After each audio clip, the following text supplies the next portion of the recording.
अस्सलाम वालेकुम प्यारे दोस्तों, आज मैं आपको ऐसे बंदर के बारे में बताऊंगा जो बहुत शरारती था। मेरे सबक का उन्वान है बंटी ने की तौबा। बंटी और टोनी दोनों भाई थे।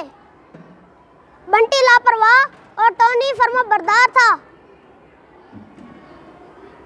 कोई भी बंटी की शरारतों से महफूज ना था। बंटी ने सोचा कि मैं किसी को तंग करूं। उसने देखा कि एक हाथी आ रहा था। उसके भाई टोनी ने उसे मना किया, फिर भी वो समझा नहीं और वो दरख्त के नीचे उतरा और हाथी को कहने लगा, अरे मोटू, तुम्हारा नाम क्या है? हाथी ने कहा, मेरा नाम गीटू है। गीटू ने कहा, क्या तुम मुझसे दोस्ती करोगे? बंटी ने कहा, पहले अपने आप को तो देखो। पहाड़ जैसा तुम्हारा जिस्म है और पंखे जैसे कान और ऊपर से चलते भी लंगड़ा कर हो। मुझे नहीं करनी तुमसे दोस्ती।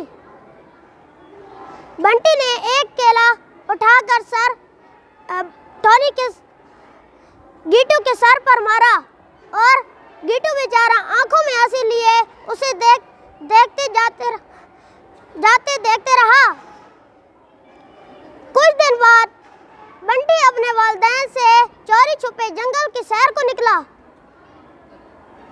वो दरख्तों पर उछलता कूदता काफी दूर भाग गया। उसे भूख महसूस हुई तो उसने मजेदार जंगली फल खा लिए और एक दरख्त के ऊपर आराम करने लगा। अचानक उसकी नजर शेर के छोटे छोटे बच्चों पर पड़ी। उसे शरारत सूझी कि क्यों ना मैं इन बच्चों को तंग करूं।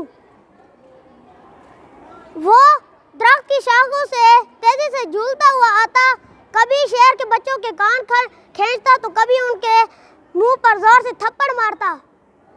शेर के डरे हुए बच्चे बहुत अफसरदा थे। अचानक वहां शेर नमूदार हुआ। बंटी की शरारत वहां धरी की धरी रह गई और वो जान बचाने के लिए भागने लगा।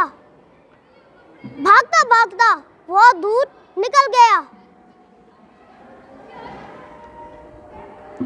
वो रोने लगा कि अब मैं घर कैसे जाऊंगा। उसके आगे गीटू खड़ा था। उसने कहा, क्या है दोस्त, क्यों रो रहे हो? बंटी ने कहा, मैं खो गया हूँ, अब मैं घर कैसे जाऊंगा?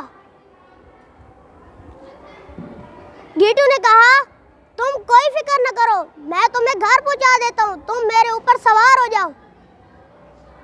बंटी गीटू के ऊपर सवार हुआ तो गीटू ने उसे घर पहुंचा दिया।